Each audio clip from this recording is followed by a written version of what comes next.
Komið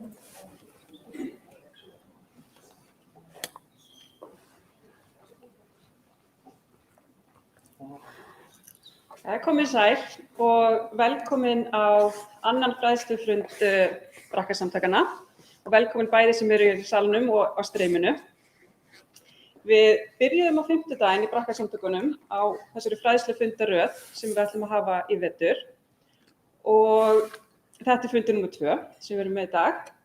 Við í Brakkastjórninni erum búin að skipuleggja þessa fundi þvert á landshluta og lönd síðastliðna mánuði. Ég bý í Bandaríkjunum og 2 úr stjórninni búa úti á landi, Vestmannaeyjum og fyrir austan og síðan eru hinir í Reykjavík. Þannig að þetta er búið að vera alveg ótrúlega skemmtilegt og ennþá skemmtilegra að vera á staðnum hér í dag með ykkur. Já, Kristján Skúli, hann er sérfræðingur í brjósta- og skurðlæknum og hefur unnið árabil í Bretlandi. Og við erum svo heppin að hann vinnur líka hérna á Íslandi og í tengslum við brjóstnám og aðgerðir þá finnst mér ótrúlega mikilvægt kannski að minna á það líka hversu miklu máli það skiptir að við fáum álit kannski fleiri en að fara til fleiri en eins læknis. Og þess vegna erum við alveg svakalega heppin og þakklát að Kristján Skúli ætlar að ræða nýjungar í brjóstnámsaðgerðum í dag. Mig langar að benda á að það er frjálst að spyrja að sjálfsögðu og á streyminu er hægt að setja inn spurningar á Facebook. Þannig að þið bara réttið upp hönd eftir eða viljum fá spurningar og við hlaupum mækinn þannig að við tryggjum að hljóða svo gott.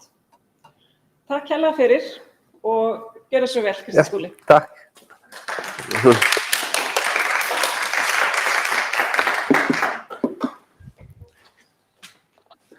Ég er ekki fyrir hér. Ok. Jæja, þau eru velkomin og ég þekki nú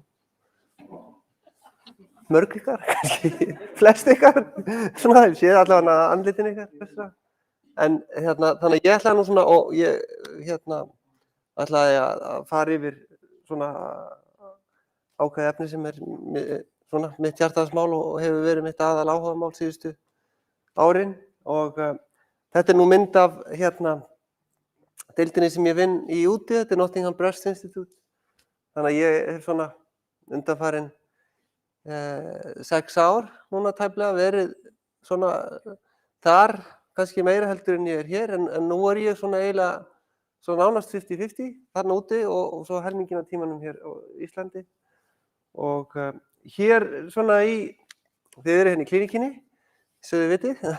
Og ég er einn af upphafsmönnum þessarar einingar og þetta tók til starfa í október 2015 og ég gerði meðal annars svona fyrstu aðgerðina hér í þessu húsi. Aðgerðirnar eru hérna fyrir innan og það er opið hurð hérna þannig að þið getið, og það sést hérna inn í eina skurðstofuna okkar, þannig að þið getið endilega meðan þeir fá okkur kaffi á eftir að kíkja á þetta og þið viljið spyrja mig hvernig þetta er þá endilega. Þessi skurðstofa hér er notuð til þess að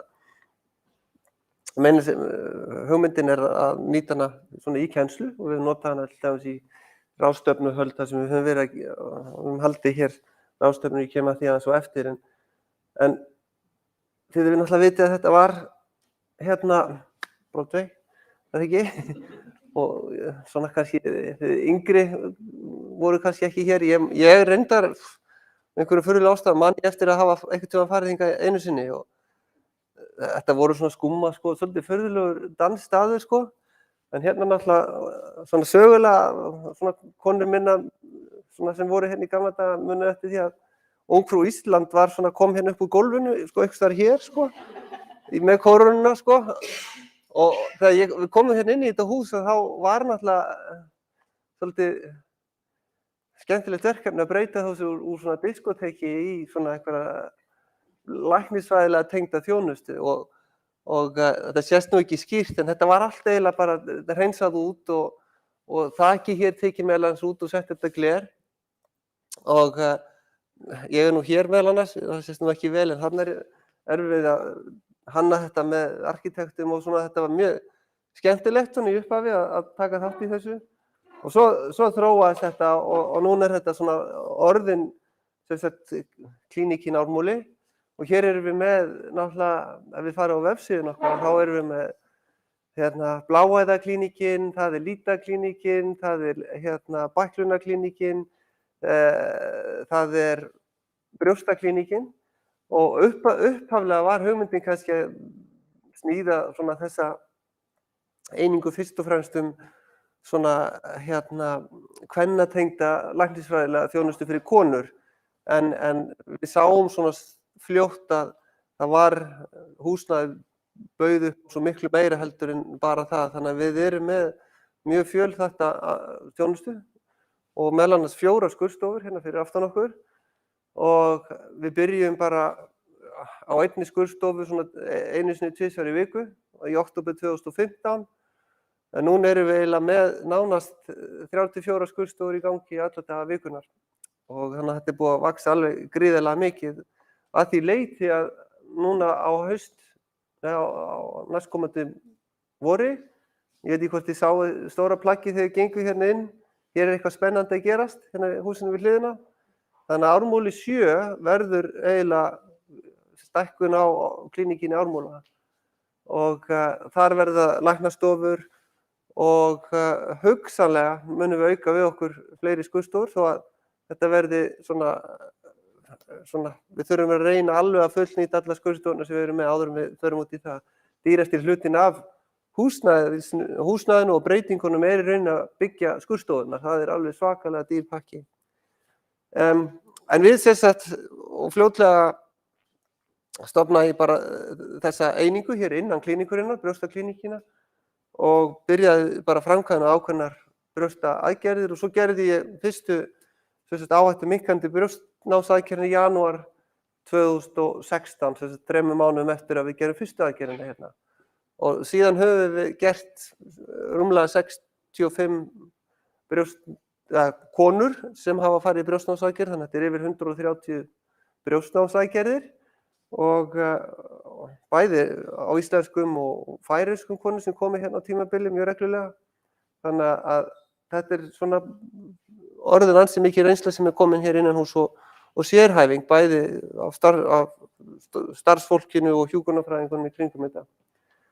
Og svo náttúrulega var minn stóri draumur að aðeins að auka við svona nýta húsnæði til þess að halda svona alþjóðlegar ráðstefnur og við erum búin að halda 3 ráðstefnur hér sem heita RRS Iceland og RRS stendur fyrir Risk Reducing Surgery.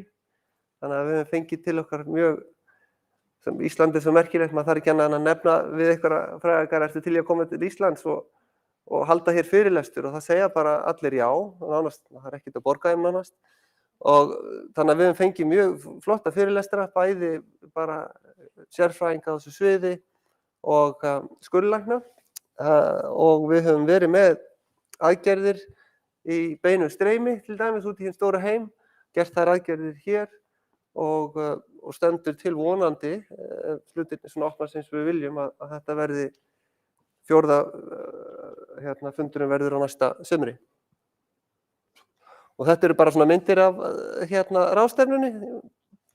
Hérna erum við bara með vorum við að gera aðgerðir í beinni útsendingu bara bakvið í hurðinni.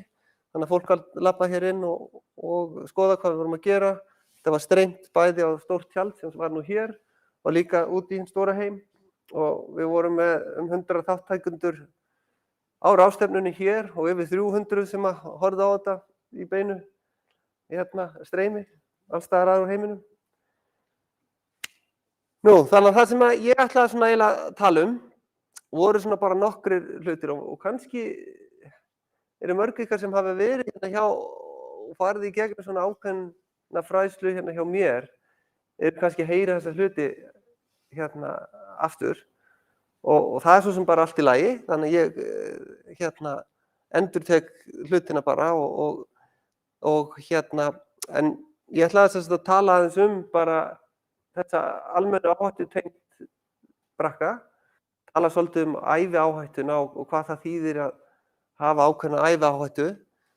Svo ætla ég að tala svona aðeins önnur gen, af því að voru ekki aðeins að tala það á 50 daginn? heldur en brakka og þau eru svona að koma svona svolítið inn núna og ég get svona sagt ykkur hvernig þetta er að koma inn sérstaklega það sem ég er að vinna í Bretlandi. Og svo ætla ég að fara brjóstnadsaðgerðirnar, tala geirvörtuna því að það er svona svolítið umdeilt en á svo sem ekki að vera það. Og svo ætla ég að tala uppbyggingarnar og hvað er nýjasta sem er að gera. Ég ætla að fókusera svolítið á bara púða uppbyggingarnar af því að almennt séð eru kannski 80% af þeim uppbyggingu sem við gerum í tengslum við brjóstnadsaðgerðirnar, þær eru púða uppbyggingar. Það eru tiltölulega fáar konur með nægilega mikla fitu á kviðnum til þess að búa til 2 brjóst úr eigin vef. Það er bara staðreyndin.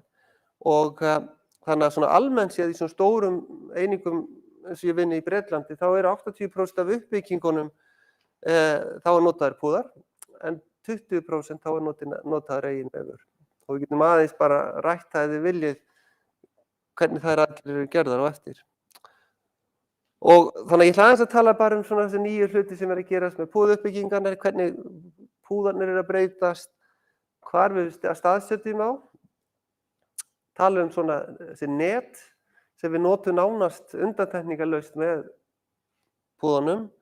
Ég ætla að tala aðeins fitufyllinguna því að það er svona alltaf að þróast meira og meira hvað við getum gert með það. Og svo ætla ég að tala kostina og gallana og áhættur aðgerðanna.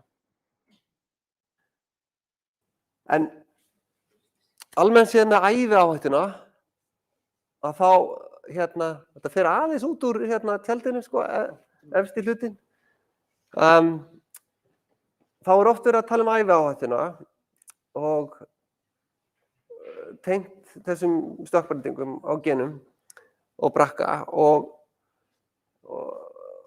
þetta er líka á enskri talað lifetime risk og þá er oft eins og flest ykkar sem hafi verið að kynna ykkur þetta þá er kannski talað kannski 60–80% æviáhættu. Það er ekki svona tölur sem þið hafið heyrt og þá er verið að tala það að áhættan er einhvers staðar á þessu bili og getur verið meiri eða minni eftir því hvort fjölskyldusagan er sterkari eða minni. Þannig að konur sem með brakka mjög sterka fjölskyldusögu þá er kannski áhættan í meiri kantinum. Ef það er lítil fjölskyldusaga þá er kannski áhættan heldur minni. En æviáhættan er kannski ekki rétt nefni og lifetime risk er ekki heldur rétt að tala það þannig. Því að þessi genatengda áhætta sem við erum að tala tengd brakka byrjar í rauninni ekki fyrir 30 ára. Þannig að almennt séð er áhættan jafnvel hjá brakkakonum að fá brjóstakrabbamein mjög sjaldgæft fyrir 30 ára. Og þið sjáu að þetta eru línur sem á þá við bæði brakka 1 og brakka 2 og þið sjáu hér svona í kringu 30 eða fyrir 30 þá er bara nánast engin áhætta eða mjög lítil. En hún byrjar svona 30 og svo eru svona nokkurn veginn jöfn á hverju ári, þangað til í svona í kringu 70 og það er í rauninni tímabilið sem við erum oftast að tala Þannig að genatengda áhættan er rosalega lítil fyrir 30 ára en er síðan nokkuð jöfn ár frá ári, þangað til að konur eru svona 70–75 ára. Já, eftir þann aldur, þá fer svona þessi aldurstengda áhætta að vega þyngra heldur en genatengda áhættan. Þannig að einn helsti áhættu þátturinn fyrir því að fá brjóstakrabbamein er bara hár aldur. Þannig að ef konur lifa til 80, 90, 100, þá er áhætta þeirra bara út af þeirra aldri yfirgnæfandi meiri heldur en genatengda áhættan. Þannig að æviáhættan er inn þetta tímabil frá 30 til 70–75 ára. Og þess vegna erum við náttúrulega langoftast að tala annars einhvers konar aðgerðir á konum á þessum aldri eða eftirliti líka. Þannig að þetta er ekki æviáhætta en þetta er þessi tímabil frá 30 til 70–75 ára. Og eins og ég sýndi á myndinni þá er þetta svona nokkuð jöfn áhætta á hverju ári. Þannig að ef maður tekur bara til að einfalda þetta 30 til 70, þetta er 40 ár og segjum bara að áhættan sé 80% hærra gildið, að þá er ársáhættan cirka 1–2% per ár. 2% per ár, ef þetta eru 40 ár og það er 80% áhætta. Og hún svona nokkuð jöfn, sérstaklega hjá BRCA-konum, þetta aðeins öðruvísi hjá BRCA1. En hjá BRCA2 þá nokkur neginn 2% per ár. Þannig að það oft þannig að konur eru að koma, þú veist, fertugar, 45 ára og spyrja hver áhætta mín á að fá brjóstakrabbamein næstu 5 eða 10 árin. Þetta á tímabili sem þær eru kannski að huga því ég ætla að gera eitthvað og klára ákveðið máli mínu fjölskyldu, eignast fleiri börn, áður en ég fer í að huga eitthvað aðgerðum. Og þá nefnir maður þessa tölu sem 2% næstu árið, 10% næstu 5 árin og svo framvegis. Og svona, þannig að þetta svona tölfræðin á bakvið þetta, en vandamáli við allt þetta það að maður að taka mjög kannski afdrifaríkar ákvarðanir á mjög ónákvæmri tölfræði. Og ef ég segi við konu að það eru 2% líkur að hún fái sjúkdóminn á næsta ári, þá hef ég ekki hugmynd það hvort að hún í þessum 2% hópi sem fær sjúkdóminn eða 98% hópi sem fær ekki sjúkdóminn. Og það þessi svona einstaklingsmiðaða áhætta sem við erum ekki alveg farin að geta sagt til Þannig að öll þessi umræða snýst svolítið ónákvæma tölfræði því miður. En það eru ákveðnar hluti sem að gerast í svona þessum genafræðum sem að reyna svolítið að einstaklingsmiða áhættuna, þannig að það sé hægt að taka aðeins meiri svona einstaklingsmiða ákvörðun hvenær eða hvaða konur raunverulega kannski gagnast að fara í svona aðgerðir og hvenær kannski best að gera þær. Og þá það svolítið önnur gen og ég náði nú ekki að hlusta á fyrirlesturinn hjá Vigdísi á fimmtudaginn. En almennt séð erum við komin á þann stað núna að við erum farin að tala allt svona talsvert fleiri gen heldur en bara BRCA1 og BRCA2. Og í Bretlandi innan NHS þá náttúrulega margt svona svolítið kostnaðargreint. Þannig að vel flestar konur sem greinast með brjóstakrabbamein, þær fá 3 gren, það eru prófað fyrir 3 gen, það BRCA1, BRCA2 og PALB2 sem nú nefnt hérna. Þetta eru svona vel þekkt áhættu gen og við byrjum bara að testa þetta PALB2 fyrir nokkrum árum síðan. Það reyndar þannig að svona kannski það eru svona cirka 9 gen sem við vitum að eru tengt svona aukinni áhættu á brjóstakrabbamein og kannski eru þau fleiri, en við vitum kannski mest núna þessi 9 gen. Það eru nú svona nefnt hér fyrir utan BRCA1 og BRCA2. Og það getur stundum verið þannig, og það í rauninni þannig að konur eru farnar að sækjast eftir því að fá að vita svona upplýsingar án þess að endilega fara í gegnum erfðaráðgjöf. Þannig að þær koma bara að kaupa svona genapróf í gegnum fyrirtæki sem eru víðast hvar í heiminum og geta fengið niðurstöðurnar úr svona 9 mismunandi genum. Til dæmis, ég að vinna þarna Nottingham Breast Institute og ég að vinna á öðrum spítala sem svona prívat spítali líka og þar getur kona komið og fengið ákveðna ráðgjöf svona hjá mér hvort svona sína áhættu. Þær hafa koma til mér sérstaklega þegar hafa áhyggjur af því að þær séu með einhver genatengda áhættu og eitt af því sem hægt að bjóða þeim upp á að það svona ákveðin, og við erum í samning við þessi spítali við ákveðið fyrirtæki, það getur keypt svona pakka þar sem þessi 9 gen eru skoðuð. Það eina sem það þurfa að gera að spýta í glas, bara hræki í glas, svo þetta bara sent og það tekur hálfan mánuð að fá niðurstöðurnar úr þessu, hvort að þið séu með einhverja stökkbreytingu sem getur hugsanlega aukið áhættuna þeirra á að fá brjóstakrabbamein ævina. Og það verið þá að testa fyrir þessi 3 gen. Þetta kostar 395 pund sem 70 skall, eitthvað svoleiðis, og það meira sér svo að ég fengi til mín nýlega nokkra konur sem eru að koma og fá að vita hvort það geti ekki fengið að fá svona próf, bara keypt svona próf hér og ég nota bara sama ráð og ég geri úti og ef þær vilja fá það þá er það alveg sjálfsagt, en þetta eru 395 pund sem svona kannski í stóru myndin kannski ekki stór upphæð. Þannig að þetta að þróast og ég held að í vaxandi mæli það þannig að konur munu sækjast eftir því að fá þessar, og ekki endilega bara konur, heldur bara fjölskyldur, munu reytast eftir því að reyna að fá þessar upplýsingar.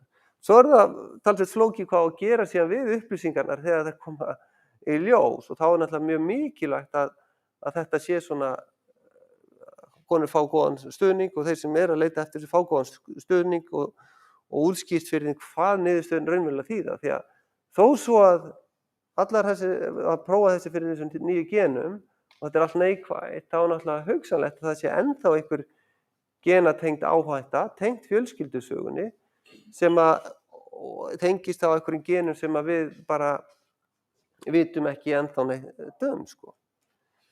Þannig að þetta alveg gríðarlega mikilli þróun og þetta svona alltaf svolítið stýrt af ákveðnum bara svona genafyrirtækjum og það þarf svona svolítið bara að halda vel utan þetta, en þetta mun verða þannig, geri ég ráð fyrir, alveg eins og Decode hefur boðið upp á það að þið getið sem Íslendingar skráð ykkur inn á arger.is og fengið upplýsingarnar, bara ókeypis, og margar hafa komið til mín bara beint í gegnum það að hafa farið í gegnum þá heimasíðu og fengið það að þeir voru brakka, sem annars hefðu aldrei fengið þessar upplýsingar og eru þá að fara með þessar upplýsingar og fá að vita hvað þær geta gert með þessar upplýsingar og það ákveðin styrkur í því. Þannig almennt séð með þessi gen að þá kannski, og það á við þessi nýju gen, að þau eru allt frá því að vera svona sýna fram á tiltölulega litla aukna áhættu og í það að sýna mjög aukna áhættu. Og það mismunandi hvað maður svona ráðlegur eftir því hvaða stökkbreyting í þessum genum kemur í ljós. Þannig að almennt séð, og þið vitið hver almenn áhætta kvenna að fá brjóstakrabbamein svona 11%, og það ævi áhætta, það þá frá í rauninni 0 til 100 ára, af því það ekki genatengd áhættan, þannig að 1 af hverju 9 fær, þannig að það svona áhættan. Þannig að sum þessara gena að sýna fram á að það sé kannski aðeins aukinn, kannski 15% upp í 25%, ekki tvöfalda áhættu í rauninni, kannski svona alltaf því 2% tvöfalda áhættu. Og þessi gen náttúrulega þú veist, þó að þessi kannski gott að vita upplýsingar stökkbreytingar í þessum gerum, þá erum við kannski ekki almennt að tala svona brjóstnámsaðgerðir almennt hjá þessum konum. Við erum frekar að tala kannski ákveðna hluti eins og lífsstílsbreytingar eða ráðleggingar til þess að reyna að minnka þeirra áhættu svona til lengri tíma. Og svo í hinn póllinn, það þessi konur sem eru með mjög háa áhættu og það þessi BRCA1 og BRCA2 og PALB2, þetta eru svona þessi gen sem að sýna fram á kannski 5 til 8-falda aukna áhættu á að fá brjóstakrabbamein. Og þá auðvitað til viðtals og alltaf spurning gildi þessara brjóstnámsaðgerða. Og svo svona einhver hópur hann á milli sem að eru gen sem geta verið með stökkbreytingar og þær geta þá hugsanlega aukið að einhverju leyti, kannski 2, 3, 4-falt aukna áhættu á brjóstakrabbameinum. Og þær eru konur sem að koma til mín í vaxandi mæli og eru að sumar ákveðnar í því að þær vilja fá að ræða áhættuminnkandi brjóstnámsaðgerðir og þó að við höfum kannski almennt séð að það sé ekki algengt að við bjóðum upp á það, þá það alveg til viðtals og við erum stundum að ræða aðra hluti hjá þessum konum eins og stundum áhættuminnkandi lyfjameðferðir sem að BRCA-konur geta líka tekið þátt í, en sumar eru alveg ákveðnar, jafnvel þó að séu með tiltölulega lága aukna áhættu að fá svona áhættuminnkandi brjóstnámsaðgerðir. Og við erum með þó nokkuð margar konur sem hafa farið hingað hjá okkur sem er í þessum svona á háa, meðal til háa áhættuhópi sem hafa komið í þessar áhættuminnkandi aðgerðir til okkar. Og svo ætla ég nú aðeins að vara ykkur við, því að ef þið eru ekki vanir að sjá mikið af brjóstamyndum, þá mæli ég eiginlega með því að þið farið hérna út núna bara, því að hér eftir munu mörg brjóst verða sýnd og það er bara ekki hægt að gera þetta öðruvísi. Þannig að ég ætla að reyna að forða ykkur við svona einhverjum aðgerðarmyndum, það kemur ein og ein. Og þessi glæra er í rauninni bara að sýna svolítið og svona hvernig, þetta er svona bara teiknimynd af því í hvaða plani við erum að gera þessar brjóstnámsaðgerðir. Og þetta rauða svæði hér sem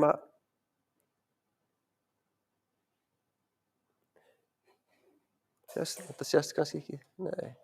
Þetta rauða svæði sem hér, þetta er svona planið sem við erum að halda okkur í þegar við erum að taka út brjóstvefinn. Brjóstið sjálft er aðskilið með ákveðnu svona himnu frá yfirliggjandi húð. Og þó að það geti einstöku sinni verið að það eru svona brjóstkirtilsfrumur sem ná ansi nálægt húðinni, þá er nokkuð skýrt plan á milli húðarinnar og brjóstvefsins. Þannig að það er þetta plan sem við höldum okkur í þegar við erum að gera brjóstnámi. Þannig að við erum í rauninni að svolítið skræla út brjóstvefinn innan undir húðinni hér. Og þetta er í rauninni nákvæmlega sama aðgerð sem við erum að gera hér, eins og við erum að gera þegar við erum að gera krabbameinsaðgerð hjá konur sem eru með brjóstakrabbamein. Þannig að það er nákvæmlega sama plan sem við höldum okkur í til þess og þá á ég við konur sem eru með brjóstakrabbamein og fara í brjóstnáms, þurfa að fara í brjóstnámsaðgerð og eru að fara í uppbyggingu sömu aðgerð. Þetta er sama planið en það er samt þannig að þó við reynum að taka út eins mikið af brjóstvefnum og við hugsanlega getum, þá er það aldrei þannig að við erum að taka hvern einasta brjóstkirtilsvef og þetta á bæði við þessar brjóstnámsaðgerðir í áhættuminnkandi skyni og líka við krabbameinsaðgerðina. Þannig að þegar við erum að gera þetta í áhættuminnkandi skyni, þá er maður aldrei að fjarlægja allan vef sem er í áhættu á að fá hugsanlega brjóstakrabbamein. Þannig að mörg ykkar heyrt mig segja að það er ekki verið að koma þessari áhættu niður í 0 ef þið farið í áhættuminnkandi brjóstnámsaðgerð. Býsna nálægt í og almennt segjum við þetta sé svona kannski 95–97% sem áhættuminnkunin en hún er ekki komin alveg niður í 0. Og þess vegna er svona svolítið mikilvægt og að það sé ekkert eftirlit, það er engin myndgreiningar eftirlit sem fylgir því að þegar konur fara í brjóstnámsaðgerð og það hefur engan tilgang að gera segulómskoðun eða röntgenmynd eftir brjóstnámsaðgerð, almennt séð, að þá er það samt þannig að það er einhverjum sinnum sem kona kemur með brjóstakrabbamein sem hefur farið í svona aðgerðir. Nú í Bretlandi þar sem við gerum náttúrulega mjög mikið af þessu á deildinni sem ég vinn, þá eru konur að koma kannski á 2–3 ára fresti sem hafa farið í áhættuminnkandi aðgerðir og eru þá komin með brjóstakrabbamein. Þetta er yfirleitt lítil mein sem er rétt undir húðinni og greinist tiltölulega fljótt, en samt, það er ekkert svona í okkar læknisfræði sem að getur minnkað áhættu á því að fá svona sjúkdóm jafn mikið og þessar áhættuminnkandi brjóstnámsaðgerðir sem við gerum. Þannig að það er alveg klárt að þetta minnkar áhættuna að fá sjúkdóminn verulega og nánast að öllu leyti, en ekki alveg að öllu leyti. En svo er það spurningin hvort að þetta bætir horfur kvenna. Og þetta er svona svolítið flókið mál þegar konur eru að koma til mín í fyrsta sinn og eru að þessi algenga setning sem ég fæ oft frá ungum konum sem eru að koma, það er að segja ég vil fara í þessar aðgerð, ég er alveg með það á hreinu af því ég vil ekki deyja frá börnunum mínum. þetta svona þessi mjög algeng svona setning, oft fyrsta, þetta svona eins og bara reflex hjá mörgum konum þegar, og þetta oft reflex þegar þær fá þessar upplýsingar líka. En þetta kannski ekki alveg svona, og ég reynir svona stundum að vinda ofan af þessari hræðslu vegna þess að kannski það ekki endilega rétt ástæðan til þess að fara í aðgerðina. Vegna þess að langoftast læknast konur af brjóstakrabbameini. Það 85% lækning eitthvað svoleiðis ef konur greinast með brjóstakrabbamein. Og raunverulega það þannig að það engin rannsókn sem hefur sýnt fram að þessar brjóstnámsaðgerðir lengir líf kvennanna. Nú það náttúrulega kannski ekki hægt að segja að það gerir það ekki, bara því að það engin rannsókn sýnt fram á það. En eina rannsóknin sem myndi sýna það væri það að ef það væru, þú veist, við tökum bara 1000 konur, 30 ára, þú veist, og þær eru bara, og þær eru sem sagt allar með sama stökkbreytinguna. Og það eru 500 sem við gerum aðgerðirnar á og 500 sem við ætlum bara að fylgja eftir það sem eftir er ævinnar. Og svo berum við saman hvað þær lifa lengi eða hvenær þær deyja. Það eina leiðin til þess að meta það hvað þessar aðgerðir raunverulega lengja líf. Maður getur kannski ímyndað sér að það gerir það, en það engin rannsókn sem hefur sýnt fram á þetta, en það engin rannsókn sem hefur verið gerð með þessum hætti. Það bara ekki praktískt hægt. Þannig að punkturinn í rauninni þessi, það kannski ekki rétt að fara í þessa aðgerð með það í huga að endilega segja að lifa lengur. En en svo það náttúrulega kannski aðalmálið, og ég svona segja, útskýri þetta fyrir konunum og segja þetta kannski svolítið mikilvægur punktur og það segja, ok, þá kannski af hverju á ég að fara í aðgerðina. Og þá við komin í kannski það sem helsta ástæðan fyrir því að konur fara í aðgerðina og ég get svona sagt að þetta meikar sens, að þetta svona það sem ég get svona sagt að ég geti kannski staðið við. Ég get staðið við það að þú fer í brjóstnámsaðgerð og þá minnkar maður áhættuna á að fá brjóstakrabbamein. Klárlega. Og ég get klárlega minnkað verulega áhættuna þína á það að þú fái brjóstakrabbamein og þurfir að gangast í gegnum meðferðina sem að, þú veist, fjölskyldumeðlimir, mæður eða systur eða hvaðan hafa þurft að ganga í gegnum. Þú veist, og það náttúrulega margar sem hafa upplifað ákveðnar hluti í gegnum sína fjölskyldur, verulega erfiðar meðferðir sem konur hafa þurft að ganga í gegnum og aðgerðirnar sannarlega minnka áhættunar á því að konur þurfa að ganga í gegnum þessar meðferðir. Það bara engin spurning. Og svo þegar maður búinn að vinda af þessari kannski hræðslu það að deyja frá börnunum, þá það kannski þetta sem aðal ástæðan fyrir því að þær koma í þessar aðgerðir.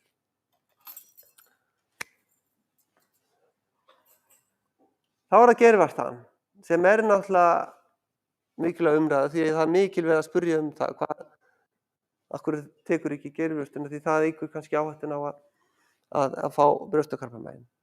Staðreyndin sú að það ekki þannig. Geirvartan hluti af húðumslaginu, alveg eins og annar hluti húðarinnar. Og maður skoðar þetta bara svona frá vefjafræðilega hlutanum og þetta svona til þess að sýna það að þetta rauða hér, þetta ein stór geirvarta, hún stækkuð náttúrulega og þetta rauða hérna, þetta eru þessar mjólkurgangar sem og í þessu eru ákveðnir gangar og frumur sem geta myndað brjóstakrabbamein en í aðgerðinni að þá við rauninni að taka, alveg eins og við gerðum sýndi rauða línuna með brjóstnámið, þá við rauninni að taka alveg hérna upp á húðinni á geirvörtunni og hérna undir.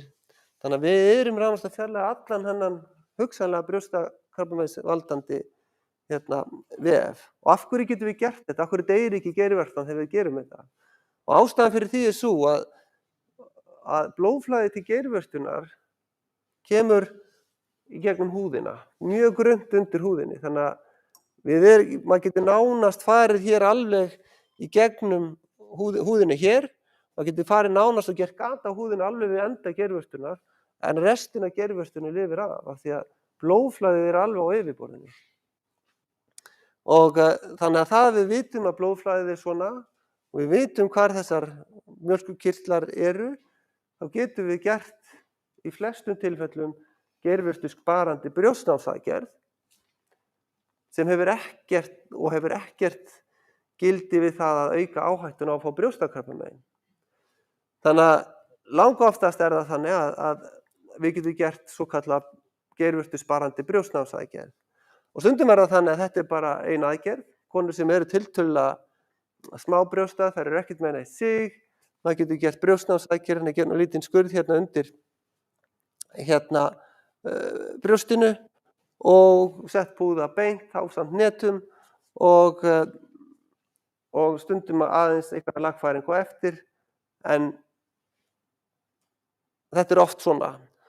Stundum, og kannski oftar en ekki, og sérstaklega hjá konur sem kannski komnar aðeins lengra á lífsleiðinni, þá konur komið með ákveðið sig og það þýðir þá að geirvörtan búin að síga svolítið niður fyrir brjóstafellinguna og þá þarf maður stundum að gera svona ákveðið aðgerðaferli og það kannski í helmingi tilfella, þá snýst þetta að gera svona einhvers konar foraðgerð áður maður gerir raunverulega brjóstnámsaðgerðin og foraðgerðin snýr fyrst og fremst að því að koma geirvörtunni á svona eðlilegri stað, stundum að minnka rúmmálið á brjóstunum og þetta náttúrulega gert endanlega til þess að geta gert geirvörtusparandi brjóstnámsaðgerð sem til samanburðar við geirvörtu uppbyggingu og tattoo, svona alltaf svona náttúrulegra ef maður getur sagt sem svo.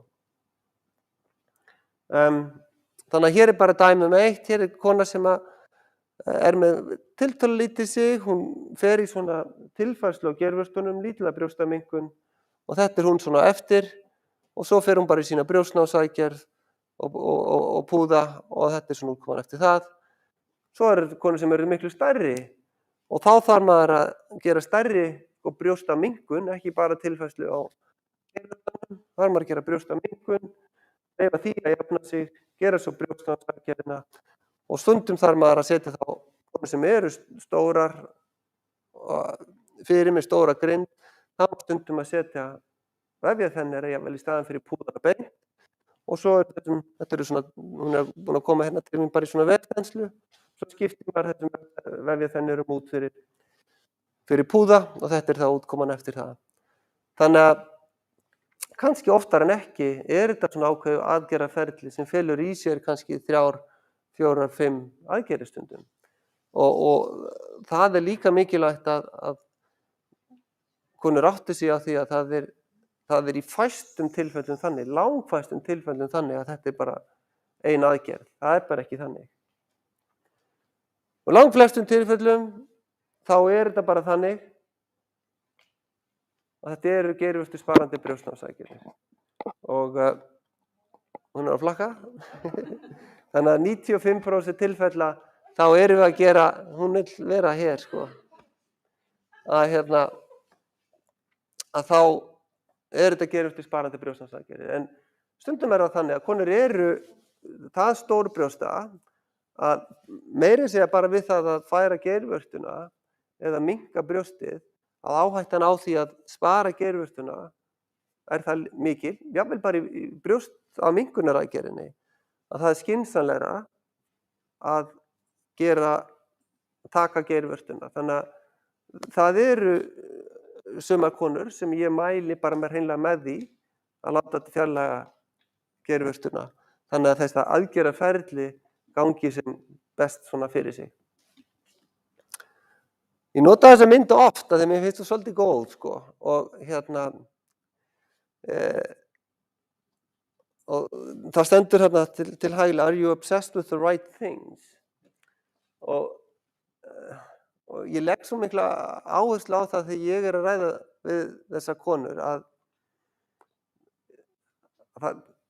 fyrsta lagi mikilvægt að þær fari í aðgerðina á réttu forsendum og hafa þá upplýsingarnar réttar til þess að taka svona vel upplýsta ákvörðun. Og svo legg ég áherslu á það að það sem að gerir það að verkum að þær fá ekki sjúkdóminn brjóstnámsaðgerðin.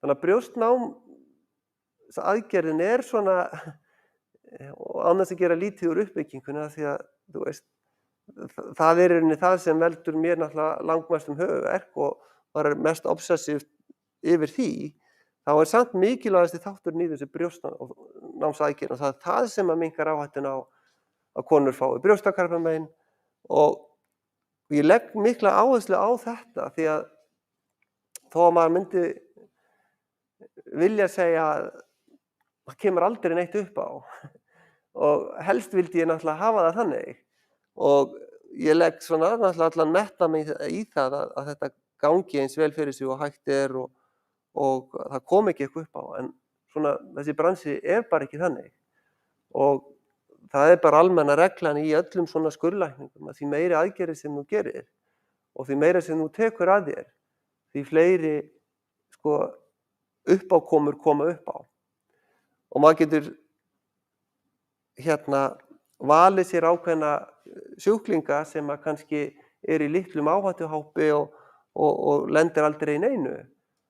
En hér þetta almennt þannig að maður að taka við öllu sem kemur hér inn og það bara ekki hægt að gera þetta öðruvísi heldur en að eitthvað kom upp á og þegar eitthvað svona kemur upp á og þá legg ég áherslu á það og því mörg ykkur örugglega heyrt mig tala það að þá verður maður aftur að fara á þann stað að hugsa af hverju fór ég í þessa aðgerð í upphafi?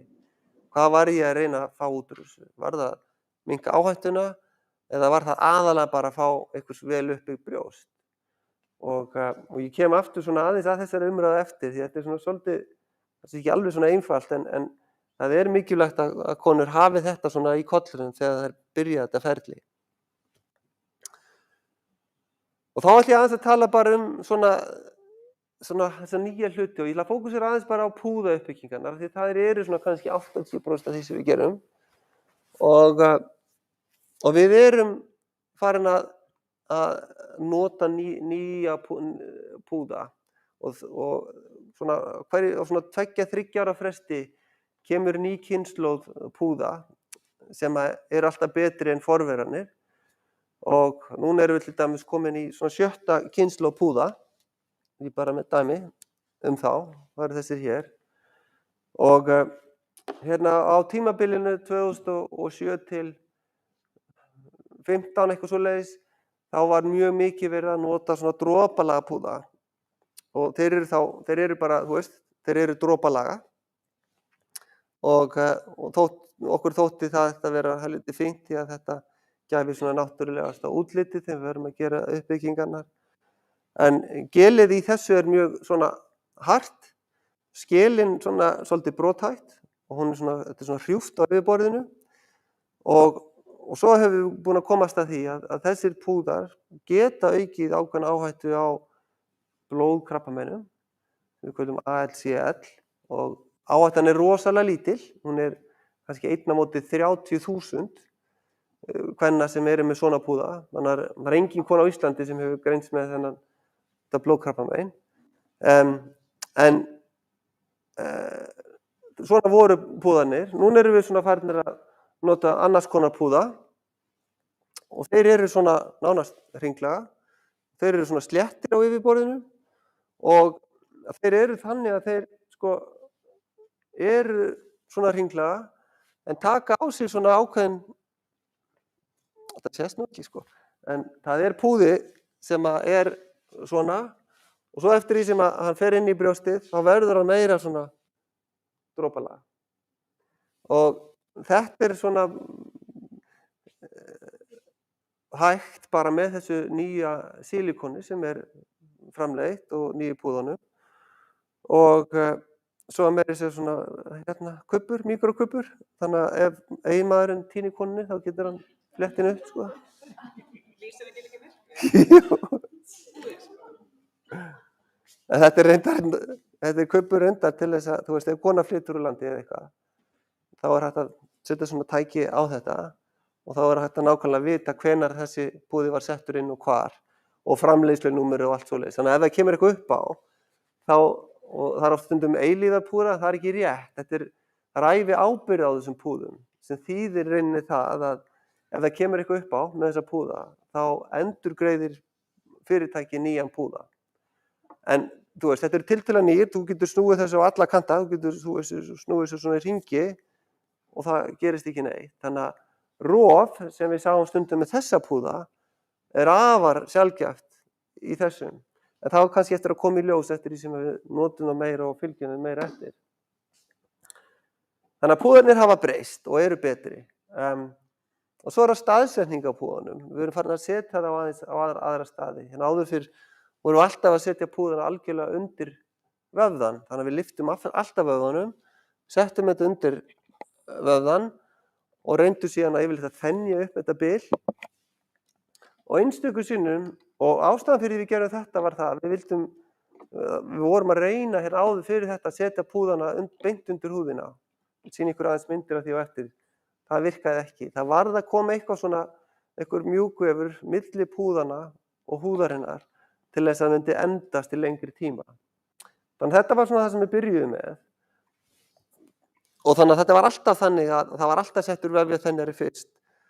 Og þetta er svona sem við farið í svona, alveg undir vöðvan, þetta var þenjað upp og svo er þetta svona skipt út fyrir venjulega púða. Og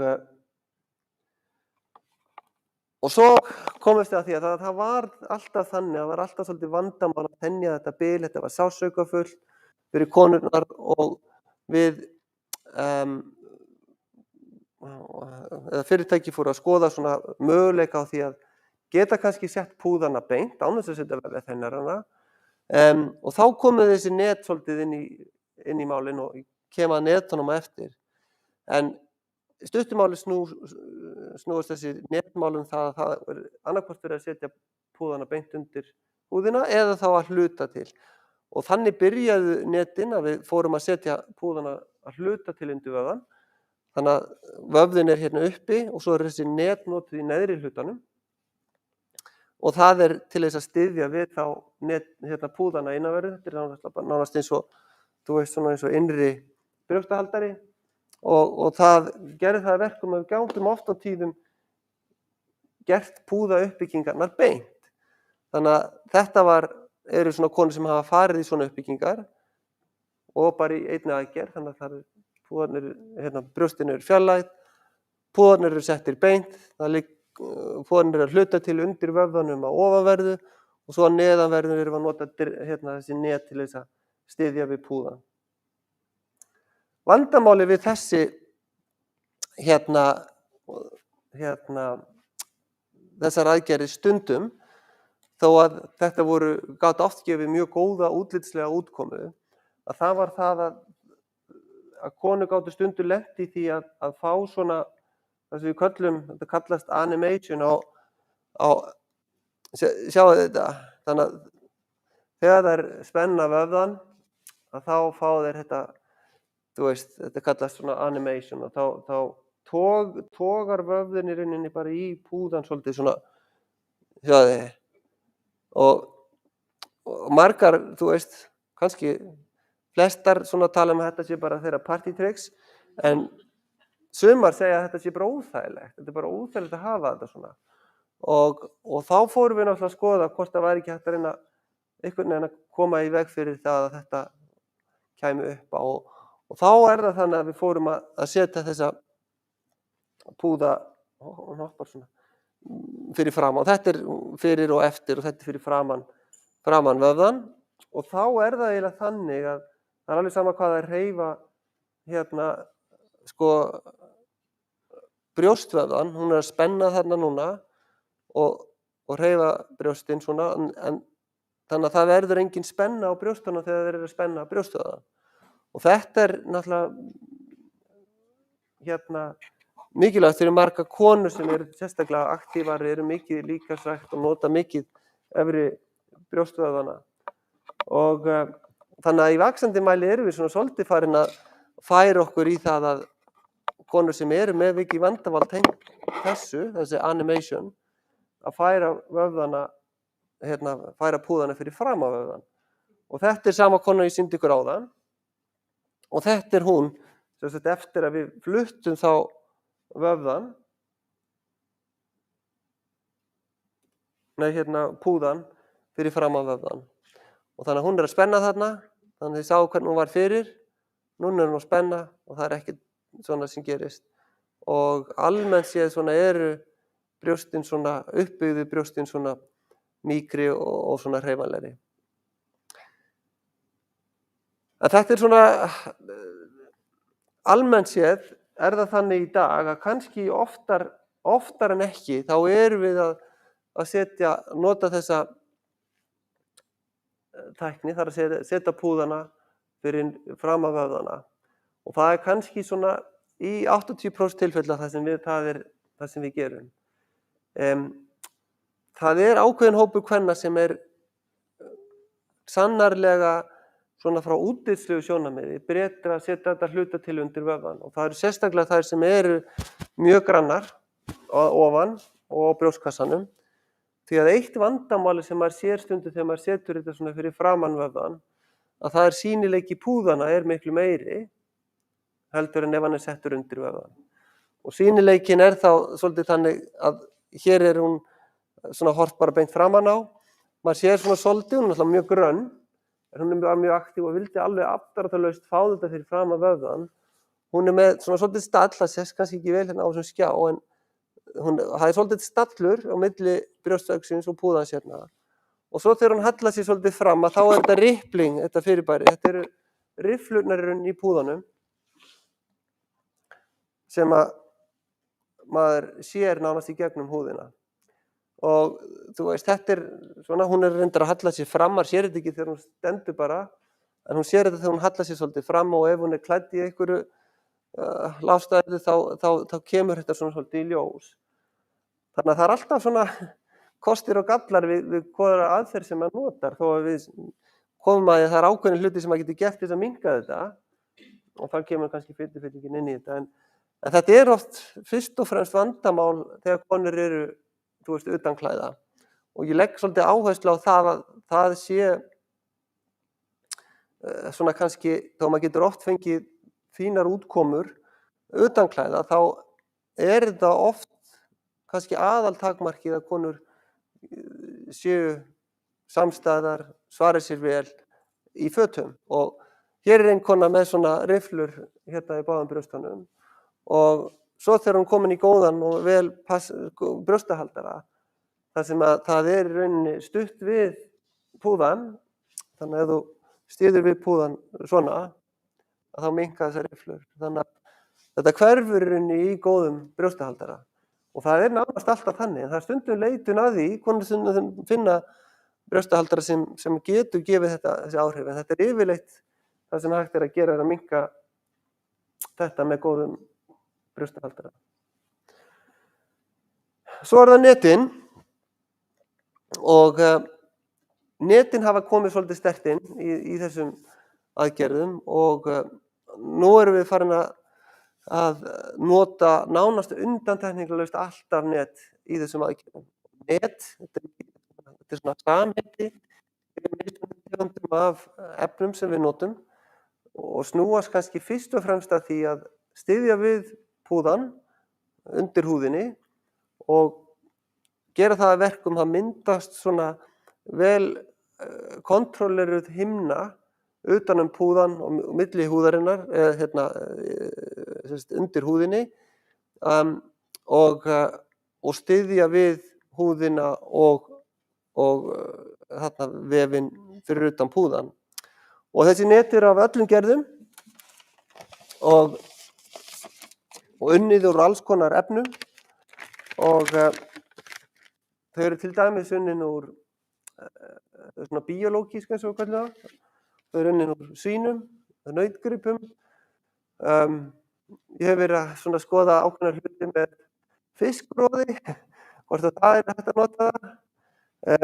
Og svo, það svona biológísk, svo svona syntetísk, það að segja svona gerviefni og þetta svona net, þetta svona eiginlega það sem ég nota kannski hvað oftast og þetta svona, sem sagt, ég veit ekki hvort þið sjáu þetta örþunnt og þetta svona svolítið teygjanlegt og þetta setur maður eiginlega milli yfir púðan, sem sagt milli púðans og húðarinnar og það sem gerist það að þetta vex svona inn í og þetta net sem ég er svona farin að nota meira. Þetta sjá hólurnar, þetta unnið úr nautgripum, þetta hér. Hólurnar eru svolítið stórar þarna, þetta passar í margar tegundir uppbygginga. Það er fullt af mismunandi tegundum. Þetta eitt til dæmis, þetta eins og egg, þetta eins og svona bara eins og eggskel. Þannig að þetta kemur eins og skurna framan og aftan og það bara opið svona og svo lokar maður bara skilinni og svo leggur maður þetta svona inn í brjóstverkin. Þetta svona tilraunir með þetta, það svona einhverjir sem nota þetta en þetta gefur ekki mjög svona náttúrulega útkomur.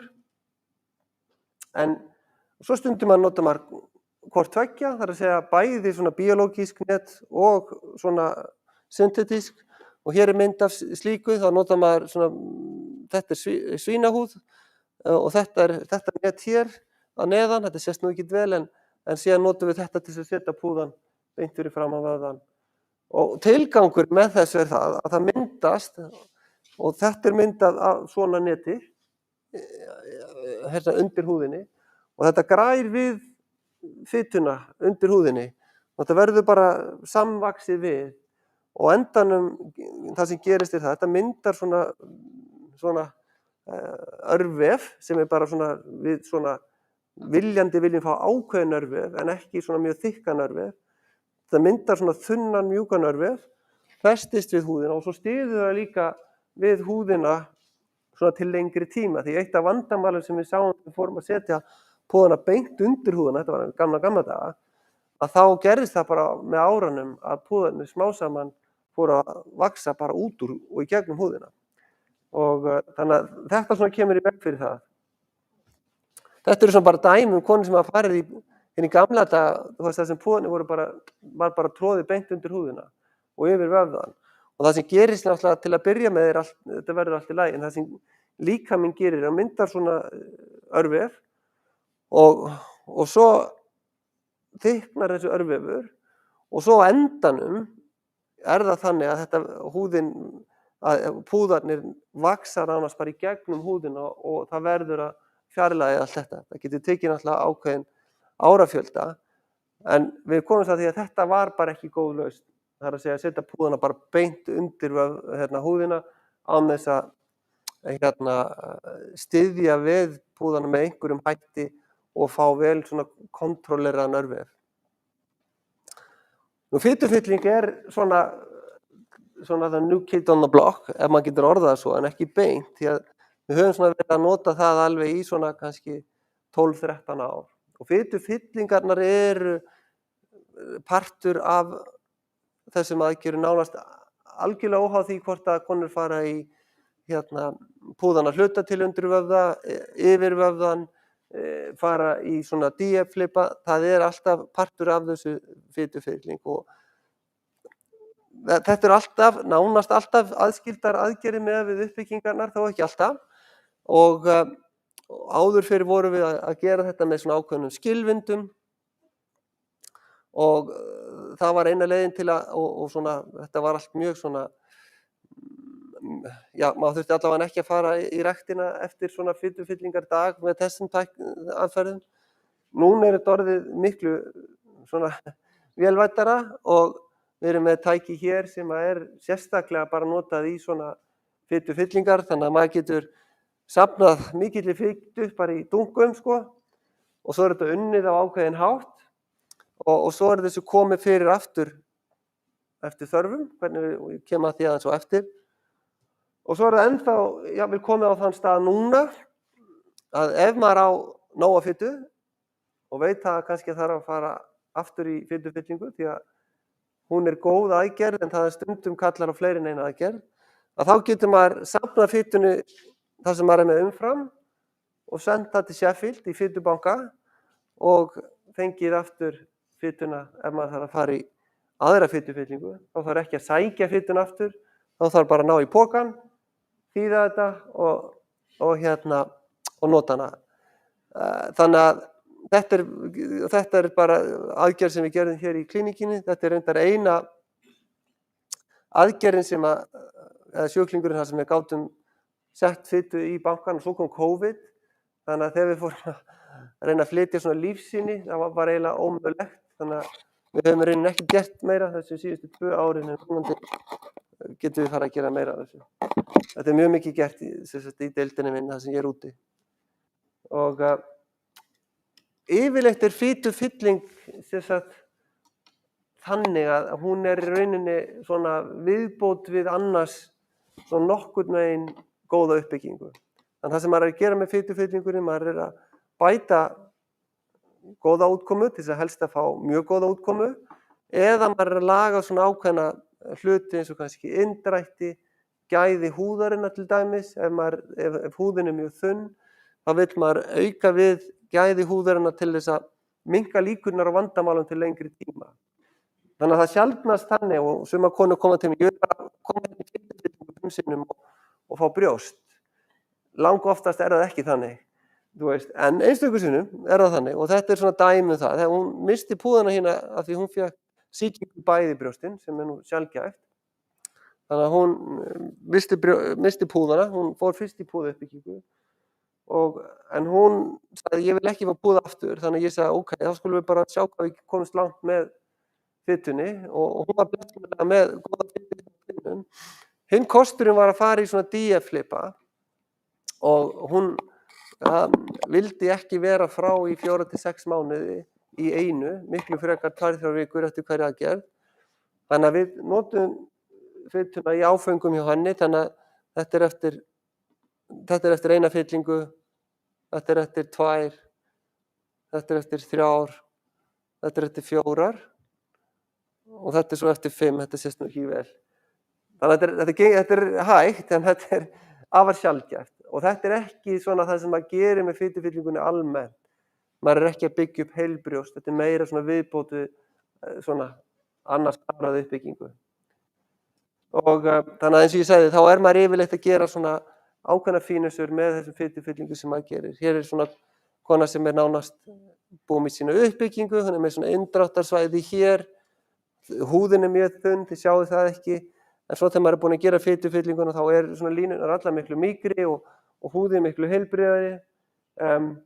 Svo er þetta rippling, þetta er þessi sýnileiki púðana sko, eins og þið sjáu hér og þetta er eftir fitufyllingu, þetta er minna áberandi en þetta er ennþá til staðar af því að eina leiðin til þess að almennilega losna við þetta alveg, það er að gera svona endurteknar fitufyllingar og hún var reyndar sátt bara eftir þessa fitufyllingu og í brjóstahaldara, þetta er sama kona sem ég sýndi ykkur í brjóstahaldaranum, að þá var hún bara sátt með þessa útkomu og þó hún sé með svona svolítið rippling utan brjóstahaldarans.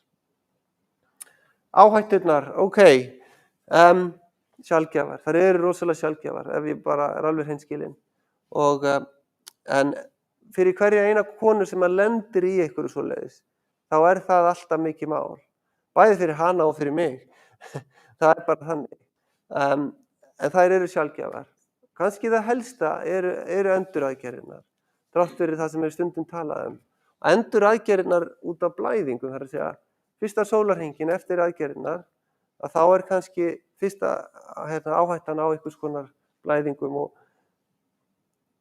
en samt er áhættan lítil og nú tala ég bara út frá þeirri reynslu sem ég er með hér, að enduraðgerðartíðnin er 5%. Þannig að af þessum 120 brjóstnámsaðgerðum þá hafa 4 eða 5 og minni aðeins meiri það þurft að fara í enduraðgerð vegna blæðingar. Þetta er nánast alltaf bara sólarhringinn eftir aðgerðina. Sýkingar eru, það er alveg sama hvað maður reynir að vera obsessífur með það að koma þessum sýkingartíðni niður í 0. Það bara er ómögulegt nánast. Og sérstaklega þegar maður er að gera bara meira og meira af þessu aðgerðum. Það eru bara sýkingar áhætta af aðgerðum. En það eru hér í klíníkinni, það er almennt séð talað um að það séu svona 4-5% sýkingatíðni sem leiðir til púðamissis. Hér það eru rúmlega 125 brjóstnámsaðgerðir og þar hafa 2 misst púðana hérna og þetta náttúrulega alveg mikil vonbrigði þegar þetta gerist en tíðnin rosalega sjaldgæf og það fyrst og fremst vegna sýkinga en ekki svona sáravandamála eins og húðdreps. Húðdrep rosalega sjaldgæft, það bara 0,5% áhætta á einhvers konar meiriháttar húðdrepi. Það bara mjög lítil áhætta sem tengist því. Og almennt séð þessar aðgerðir í vönum höndum þannig að áhættunar litlar en ekki 0. Konur stutt á spítala. 95% tilfellum þá liggja konur hér hjá okkur í 1 sólarhring og fara heim daginn eftir. Það afar sjaldgæft sem að þurfa bara á frekari sjúkrahúslegu að halda. Og yfirleitt þær svona orðnar þokkalegar eftir 3-4 vikur svona með við annað. Og af hverju áhættunar svona litlar? Og þetta ástæðan fyrir því meðal annars svona aðgerðatæknin hefur breyst og svo það líka þannig að það var sérhæfingin hjá okkur í læknisfræðinni alltaf að breytast og það sem hefur að gerast það að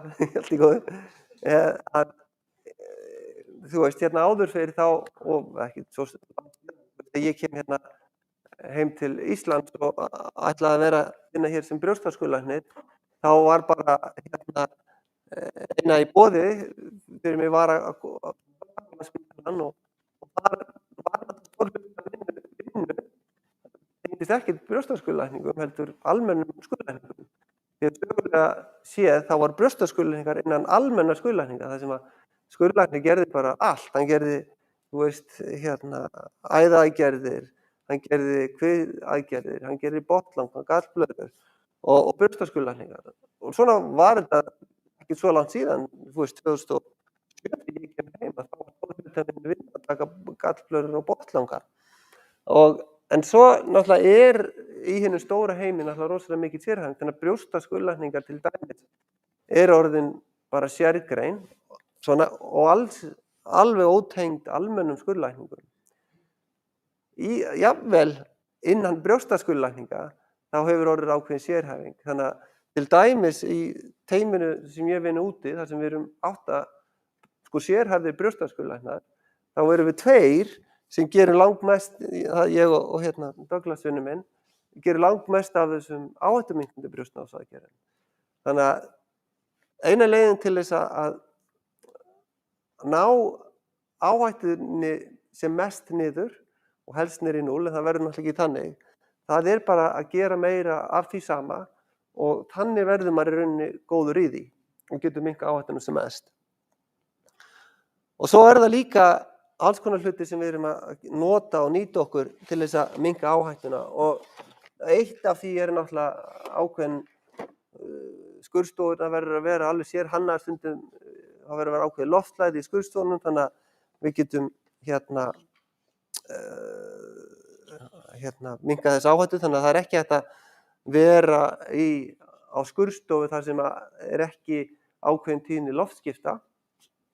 En svo notum við ákveðna svona hluti til þess að hjálpa okkur. Eitt af því sem nánast hluti af þessum aðgerðir þannig að þegar konur búnar að fara í aðgerðina þá fá þeir svona sárasugur á sig. Og þetta svona suga sem sett á brjóstin yfir geirvörturnar og þetta tengt svona í dælu og það sígur, þetta svona ákveðið sog á þessu. Sárasugur höfum við notað, þú veist, í mörg ár við ákveðin vandamála sár. Þannig að við vitum það að neikvæður sogþrýstingur eykur blóðflæðið og eykur sárgróandann. Og þetta höfum við vitað löngu áður en að þessi tól komi í spilin. En nú erum við að fara að nota þessar sárasögur í fyrirbyggjandi skyni. og þannig að þessi kona bara búin í brjóstnámsaðgerð. Hún með svona sárasögur á báðum brjóstunum. Hún ekki með nein sár, en hugmyndin á bak við þetta að minnka líkurnar á að hún fá ykkur sáravandamál. Og við vitum það að þessar sögur minnka til dæmis bjúgu í kringum örin, þetta eykur gróandann, þetta minnkar sýkingartíðnina. Þannig að við notum þetta nánast undantekningarlaust, þó að sjúkratryggingar til dæmis taka ekki þátt í þessum kostnaði. Hver svona söga kostar 30.000 kall á hvort brjóst. Þetta er 60.000 krónur bara á eina konu. Þannig að það sem maður vill sjá, það er það að þegar maður tekur sögurnar af, þá lítur þetta bara allt mjög vel út. Maður vill sjá góðan gráanda í skurðunum. Það er nánast partur af þessu. Það er ákveðin svona vandamál með geirvörturnar. Það kemur svona tipp nekrósin sem maður kallar það. Af því að maður fer alveg grunnt undir húðina, að þá er eiginlega alltaf smá svona eins og sár svona á geirvörtunum. Stundum er þetta aðeins meira. Svona, þið sjáðu svona svartan lit á bara toppi geirvörturnar. Þetta græðir alltaf. Þetta er aldrei neitt vanda. Þetta er ekki geirvörtutap sem slíkt. Og þetta er sama konan, þannig að þegar þetta er allt gróið, þá verður þetta bara svona á eftir. Afar sjaldgæft er að fá algjörlega geirvörtutap. Og þetta er nú reyndar eitt dæmi eina konu hér sem hefur lent í því, og þetta er eiginlega eina konan sem hefur lent í því að missa alveg geirvörturnar. Og þarna var maður að taka bara þetta sár. Þetta húddrep, þetta er eina og alvarlegasta sárdrepsvæði vandamáli sem að ég hef lent í á þessum 120 konum sem hafa verið í aðgerð hér, brjóst. En þegar maður grípur inn í nógu snemma, þá er alltaf hægt að leysa þetta. Þannig að maður var bara að fjarlægja þetta. Það varð reyndar að taka púðan úr henni og setja vefið þennara. Og svo þegar þetta er allt gróið, þá bara býr maður til geirvört og tattúvera þarna hjá henni. Þannig að en einstöku sinnum, og eins og ég segi, í minni en 0,1% tilfella, þá missa konur púðana og það er alltaf mikið mál þegar það gerist. Og þetta er til dæmis dæmi eina konu sem að hefur misst púðan og þetta tengist ekkert neinu sáravandamáli, þetta er ekkert húddrep eða neitt svoleiðis. Þetta er bara sýking sem hún hefur fengið, annaðhvort beinu framhaldi af aðgerðinni eða stundum er þetta bara í aðgerðinni sjálfu sem við áttum okkur ekki alveg á. Hún fékk sýkingu, það var sama, við reyndum að bjarga þessu með ákveðinni aðgerð, það tókst ekki og eina sem við verðum að gera hér var að taka allt út.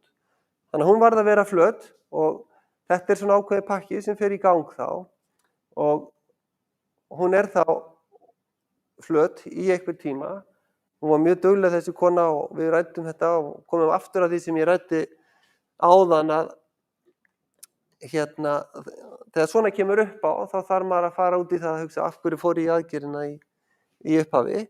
Það var til þess að minnka áhættuna á því að fá sjúkdóminn. Hún er með mjög litla áhættu að fá sjúkdóm, nú er þetta bara ákveðið verkefni sem þarf að leysa og þetta er náttúrulega þegar maður er búinn að leysa úr þessu þá fær hún góða útkomu, bara sambærilega nokkurn veginn eins og hún var með áður. Að þetta er frá því að hún missir brjóstið og þangað til hún fær endanlega útkomu, það getur verið 18 mánaða ferli sko, þú veist, og það getur verið röð svona endurkoma hingað til okkar á móttökuna. Almennt séð þá gengur þetta vel og bara ein glæralokum, þetta er í rauninni, eins og ég sagt, margt að gerast í þessu, það er mikið að breytast með það sem við notum, við erum með betri púða, betri net og betri eftirmeðferð. Skurðlæknarnir eru farin að sérhæfast og eru þar að leiðum betri í þessu. Almennt er áhættan mjög lítil en þegar hún kemur upp á, þá er það bara ákveðið verkefni sem þarf að leysa. Og yfirleitt er þetta fleiri en eina aðgerð. Þá var þessu lokið. Takk fyrir.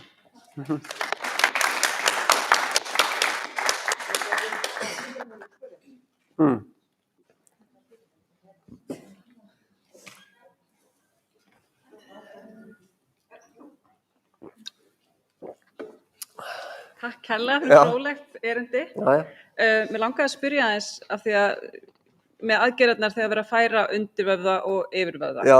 Svona hversu lengi konur eru að jafna sig og hversu margar aðgerðir, hversu margar konur eru jafnvel að leita til þín af því að nú fór ég mína fyrir 5 árum Já, og það var samt sett undirvöðva. já. Þannig að nú ennþá, en það er ekki lengra síðan. Nei, þetta náttúrulega misjafnt eftir í hvar svona, þú veist, það er ennþá og þetta líka hefur svona svolítið með aðgengina netunum. Það er mjög misskipt eftir bara í heiminum, sko, hversu aðgengilegt það er.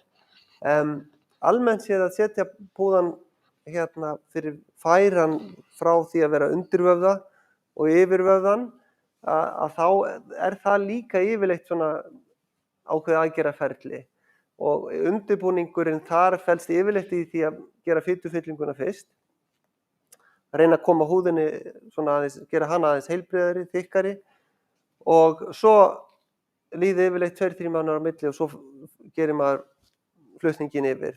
Yfirleitt þarf maður ekki að nota net í þeim tilfellum af því maður notar þá að hluta til örvefinn sem er þegar myndaður, en stundum þarf maður að nota net líka. Og konur eru svona 2-3 vikur að jafna sig eftir þá aðgerð og stundum þarf hérna frekari fitufyllingu eftir. Þannig að þú veist, þetta eru stundum svona 2-3 aðgerðir. Já. Já. Já.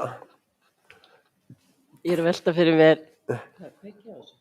Nei, þarna endingu á púðunum, er þetta eilíðarending? Þú veist, Já, sko, þú veist, það er ekki rétt nefnilega að tala um eilíðarpúða. Því að, þú veist, sumar konur eru að koma með púða og hérna, þú koma til mín og segir ég er með þessa eilíðarpúða. Þetta er ekki eilíðarpúðar, það er púðafyrirtækin segja sko, þetta er lifetime guarantee, þetta er þess að ævi ábyrgð og það þýðir í rauninni það að þau eru það öruggum að það sé ekkert vandamál með þá. Ef það gerist eitthvað með þá, þá endurgreiða þau nýja púða. Þannig að þessi púðar eru með ævi ábyrgð, en þetta er ekki, þú veist, eilífðarpúðar. Þetta er bara hvernig maður orðar það. Hæ, takk fyrir. Ég er að velta fyrir með kallana Já, og brjóstakrabbamein. já, Af því að nú fæ ég þetta til dæmis frá pabba mínum en ekki mömmunni. já, Mér langar svolítið að vita hvernig þetta virkar fyrir þá. já. Allt. Hvað er gert? Já, það er svona, þú veist, hópur sem að er til miður hérna svolítið ekki alveg með svona nógu skýrar hugmyndur þá hvað á raunverulega að bjóða þeim. Vandamálið með kallana er það að það er, þó að þeir sé aukin áhætta að fá brjóstakrabbamein, þá er hún samt talsvert lítil með við konurnar og hérna þannig að varðandi skimun eða eftirlit á körlum sem eru með BRCA2 varðandi brjóstakrabbamein, þá er það kannski ekki komið í einhverju svona verklagsreglum, svona alþjóðlegum. Það er einstöku sinnum þannig reyndar að karlar koma ungir og hafa greinst með þetta og vilja fara í hérna brjóstnámsaðgerð í fyrirbyggjandi áhættuminnkandi skyni og ég hef gert þessar 2 slíkar aðgerðir, reyndar ekki hér á landi en í Bretlandi, eftir vel ígrundaða svona ráðgjöf og viðtöl. En svo er það náttúrulega önnur vandamál sem kannski meiri yfirgnæfandi hjá þeim og það eru sérstaklega íslenskar sem eru með þessar stökkbreytingar, BRCA2, það er náttúrulega hérna blöðruhálskirtil og þar náttúrulega þarf kannski ákveðið vel skilgreint eftirlit sem að miklu frekar heldur hvað varðar brjóstin. En þá er það bara þessi 2, það er ekki lungnakrabbamein. Já, það er ekki lungnakrabbamein, það er svona verið að, þú veist, það er ákveðið önnur krabbamein eins og, já. Já, já, já, en það sem er náttúrulega vandamálið, sko, er, þú veist, hvernig skilgrein, hvað verklags hefur með eftirliti í þessum og sumir karlmenn og jafnvel konur sem að eru með sterka fjölskyldusögu brist til dæmis hafa verið í ákveðnu eftirliti, bara annarkvort tölvusneiðmyndar eftirliti. Takk fyrir. Já. Heyrðu, ég er hérna með 2 spurningar. Já, Það er í fyrsta lagi varðandi geirvörtuna. já, Þú veist, er eitthvað tilfinning Já. eftir aðgerð og svo hins vegar hvernig með kostnaðinn fyrir konuna? Já, sko, tilfinningin, ég segi það, þá hún sé þarna, þá hún tilfinningalaus. Og það bara, þannig að það ekkert hjá því komist og hún náttúrulega starfar ekkert venjulega. Þannig að það eitthvað sem konur verða að svona meðtaka og ég legg áherslu á það málið. Þannig að tilgangurinn kannski með geirvörtu sparandi brjóstamisaðgerðum svona útlitslega séð og það sparar náttúrulega ákveðna svona aðgerðir, þú veist, geirvörtu uppbyggingar og tattoo og slíkt. Tattoo eru mjög góð á mörgu leyti, en það eru í eðli sínu þannig að það þarf að endurtaka þær, þú veist, fyrst á nokkra mánaða fresti, svo kannski árlega. Varðandi kostnaðinn, þá erum við hér, ég gerir ráð fyrir kostnaði hér, já, ok. Þannig að hér erum við bara með samning við Sjúkratryggingar Íslands kostnað vegna aðgerðanna, þannig að þær eru niðurgreiddar ekki að öllu leyti, það bara alveg sama eins og kona færi á Landspítalann. Það eina sem út af stendur og ekki niðurgreitt af sjúkratryggingum ef þær koma hingað, að það sólarhringslegan og hjúkrun og læknaþjónustan eftir aðgerðina. Og hún bara föst, hefur verið það óbreytt eiginlega frá því við byrjum og hún 96.000 krónur sem kostnaðurinn við það. Og hugmyndin var náttúrulega alltaf svo hér að þetta yrði algjörlega niðurgreitt og það stóð náttúrulega í okkur þegar við byrjum þetta ferli að þetta stæði út af og von okkar var alltaf svo að við myndum geta fengið samning við sjúkratryggingar þann kostnað. Það hefur ekki gengið og allra síst á síðustu 4 árum. En svona, ég hef svona stend ennþá í þeirri trú að við getum svona fengið þetta í gegn, en þetta náttúrulega svona dálítið undarleg hvað maður að segja, afstaða sjúkratrygginga að greiða ekki þjónustuna að fullu. Þetta svona að hluta til, en svona það orðið svona svolítið bara nánast oftar en ekki þannig að sjúkratryggingar ekkert að borga læknisþjónustuna að öllu leyti, heldur hluta og kostnaðarþátttaka sjúklinga klárlega orðin meiri. Flestum tilfellum finnst mér að konur ekki setja það fyrir sig að borga 96.000 krónur. En jú, það sannarlega kannski mál fyrir sumar. En þetta það sem svona það bara núna. Já, ég var að spá varðandi fitufærslu og ef að einstaklingur mjög grannur, hefur ekki næga fitu, hvort það sé önnur úrræði, kannski fitufærsla frá öðrum einstakling eða hvort það sé fylliefni eða eitthvað annars konar efni sem það er að nota.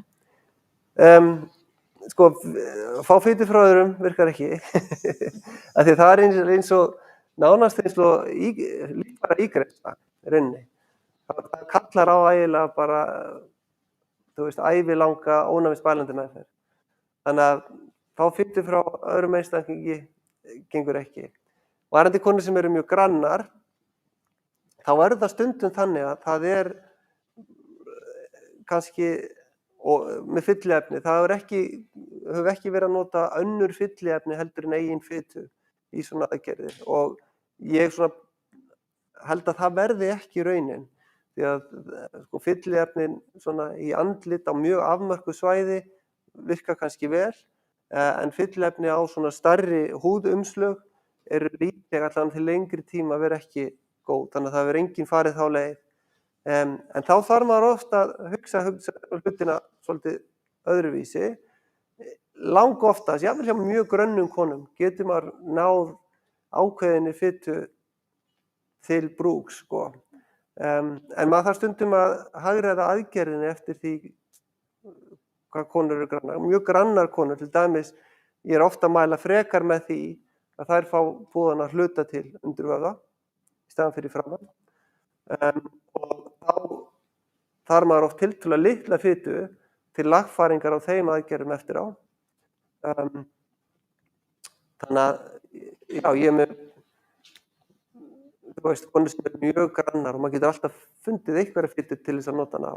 En það oft það þannig að þegar maður að gera svona fitufyllingar hjá konur sem eru með púðana hluti til undir vöðvan, þá maður ofta að tala að setja bara 50-60 millilitra í hvert brjóst, þetta til að lítið magn, sko. Þarna eftir brottnám, þá talar að mammografi og MRI sé ekki, þú veist, raunhæf. Nei. En það alltaf einhver möguleiki á krabbameini. Hvaða eftirlit mælir með? Ómskoðun, þreifing brjósta? Já, hvað það?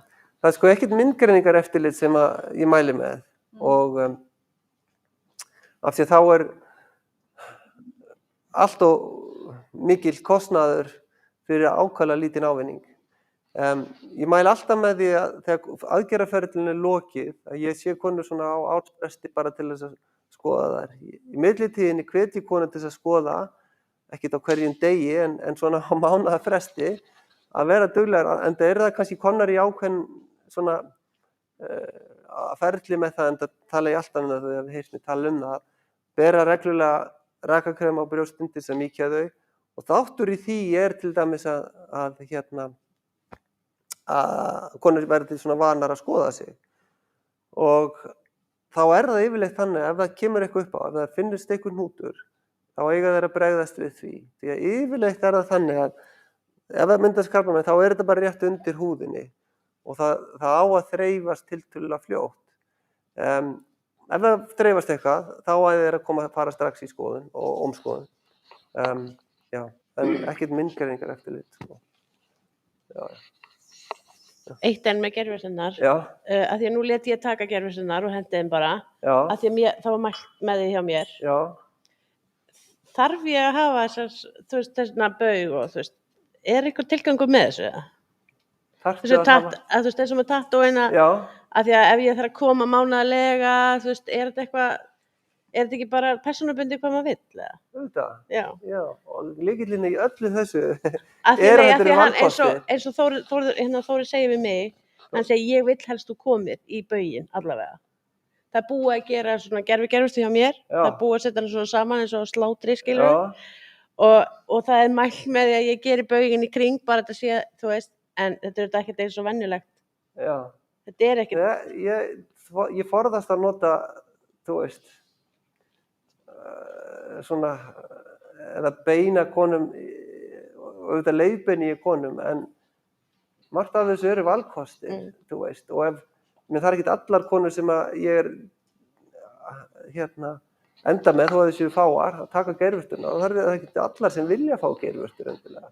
Þeir eru bara sáttar við hlutina eins og þeir eru, þannig að, þú veist, þetta eru bara valkostir, þú veist, og allt þetta saman við sýnileika púðana og svona, og hvað mann gerir til þess að minnka það, auðvitað myndi ég gjarnan vilja láta þetta verða alveg perfect, en það staðreyndinni svo að konur eru bara margar sáttar við hlutina stundum eins og þeir eru, og þá ekki að fara að þröngva þeim til þess að fara út í eitthvað sem ekki, það alls ekki þannig, þá ekki vera þannig, sko.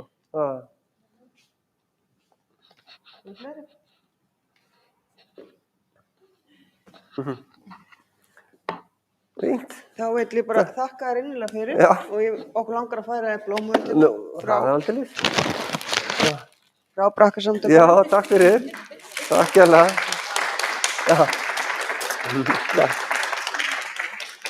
Ég þakka bara öllum fyrir komuna. Bara æðislegt að sjá okkur. Og já, ég ætla að minna á ljósmyndasýninguna. Endilega kíkið þar núna niður eftir.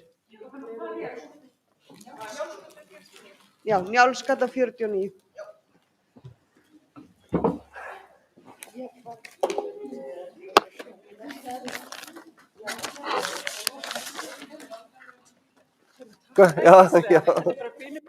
Sýningur Nei, hún kom á 3? Nei, já, sorry, var. Nei, ekki.